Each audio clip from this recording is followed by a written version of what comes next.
बलूचिस्तान में जो ज़लज़ला आया था तबाहकुन, और जिसके हवाले से हमने बात भी की थी कि किस तरह से उसकी जानिब से तबाही मचाई गई, और वजूहात वही हैं कि नाक़िस इंफ्रास्ट्रक्चर था और ज़ाहिर है कि पसमानदा इलाका है, तो वहाँ पर 200 से ज़ायद मकानात जो थे वो मलबे का ढेर बन गए थे। 20 अफराद अपनी ज़िंदगी से महरूम हो गए, सैकड़ों जो हैं वो ज़ख्मी हुए हैं। और मुतासरा इलाकों में हमने देखा कि NDMA की जानिब से भी काम किया जा रहा था। फिर हमने ये भी खबर आप तक पहुँचाई थी कि पाक फ़ौज के जवान भी वहाँ पर पहुँच चुके हैं और इमदादी सामान और राशन की तकसीम उनमें की जा रही है। बिल्कुल सती। और ISPR के मुताबिक 9 शदीद ज़ख्मियों को तो हेलीकॉप्टर के ज़रिए कोयटा मुंतकिल किया गया है। सदर और वज़ीर आज़म ने जानी और माली नुकसान पर अफसोस का इजहार भी किया और साथ में मुतालिका इदारों को सूबाई हुकूमत की हर मुमकिन मदद फराहम करने की हिदायत की है। वज़ीर आला और गवर्नर बलूचिस्तान ने भी हरनाई का दौरा किया। उन्होंने कहा कि जितना मुमकिन हो सकेगा मुतासरा लोगों की मदद की जाएगी, जिसमें उन्होंने स्पेसिफिकली कहा कि पैकेजेस का भी ऐलान किया जाएगा उन लोगों के लिए जो कि ज़ख्मी हुए हैं, उन लोगों के लिए भी जो कि दुनिया में नहीं रहे, और साथ में जो लोगों का नुकसान है कोशिश किया जाएगा किसी ना किसी तरीके से उसका इजाला किया जाए। क्योंकि जैसे भी आपने बात की कि नाकिस वहाँ पे हमने देखा कि जो तमाम ये जो इंफ्रास्ट्रक्चर है वहाँ पे उसकी क्या सूरत हाल थी, जिसकी वजह से सबसे ज़्यादा लोगों ने सफ़र किया। बिल्कुल RCC स्ट्रक्चर ज़ाहिर नहीं हो सकता। वो आप देखिए कि मिट्टी वाले घर हैं, बेचारे पुराने गरीब पसमानदा तबके से ताल्लुक़ रखने वाले लोग यहाँ पर हैं। तो ऐसे में ज़लज़ला ये जो 3 से लेके 7 तक की शिद्दत का ज़लज़ला होता है, इसको दरमियानी नौयत का कहते हैं, कहीं ना कहीं सस्टेन किया जा सकता है। और ऐसे में जो है वो ड्यूरेशन बड़ी मैटर करती है। 5.9 और गहराई भी बहुत मैटर करती है जनाब इसकी शिद्दत थी।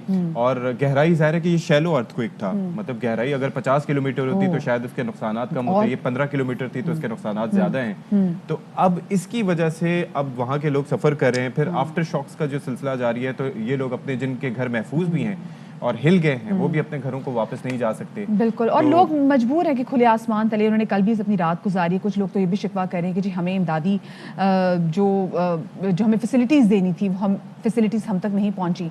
सबसे ज़्यादा जो सफ़र किया है वो हरनाई ने किया। हरनाई में इस वक्त क्या सूरत हाल है जानेंगे। हमारे नुमाइंदे मंजूर अहमद हमारे साथ मौजूद हैं। जी मंजूर, क्या इस वक्त सिचुएशन देख रहे हैं आप हरनाई में? बुध और जुमेरात की दरमियानी शब 3:01 पर आने वाले ज़िलज़िले ने तकरीबन अरनाई के तमाम घरों को मुतासिर किया है। यहाँ पर अरनाई शहर सबसे ज़्यादा मुतासिर है और इसके साथ साथ जो सिमुलिका और नवाई देहात हैं वहाँ पर भी घरों को शदीद नुकसान पहुँचा है। अगर यहाँ के मुख्तलिफ़ इलाकों की हम बात करें तो किली शेखान एक ऐसा देहात है जहाँ पर तकरीबन 200 के करीब घर हैं। और ये जो इलाका मकीन है, हम वहाँ पे गए, वहाँ पे जो हमने देखा तकरीबन हर घर मुतासिर है। कुछ घर गिरे हुए हैं लेकिन अक्सरियत की जो है दीवारों में दरारें पड़ गई हैं और रहने के काबिल नहीं है। इसी तरह गरीबाबाद का इलाका है, वहाँ पर भी कुछ ऐसी सूरत-हाल थी जहाँ पर 5 अफराद की अमवात हुई है। इसके अलावा किली मिर्ज़ा है, वहाँ पर 3 अफराद की अमवात हुई है। जलालाबाद, शाहरग, असफानी, इसके अलावा इस्लामाबाद और दीगर जो इलाके हैं वहाँ पर अमवात हुई हैं। और ज़्यादातर हम देख रहे हैं कि बच्चे और ख़वातीन जो है इनमें शामिल हैं।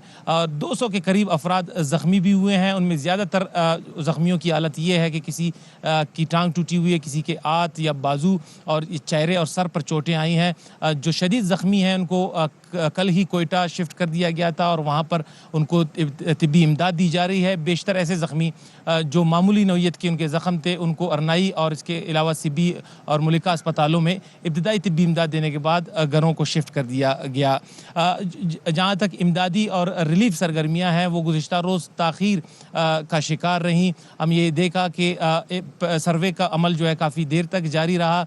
हम तकरीबन कम व बेश 8 से 10 ऐसे गाँव गए, अरनाई सिटी के अलावा 8 से 10 ऐसे गाँव गए जहाँ पर नुकसान हुए थे। वहाँ के इलाका मकीनों को शाम तक जो सामान है इमदादी सामान वो नहीं पहुँचाए गए थे।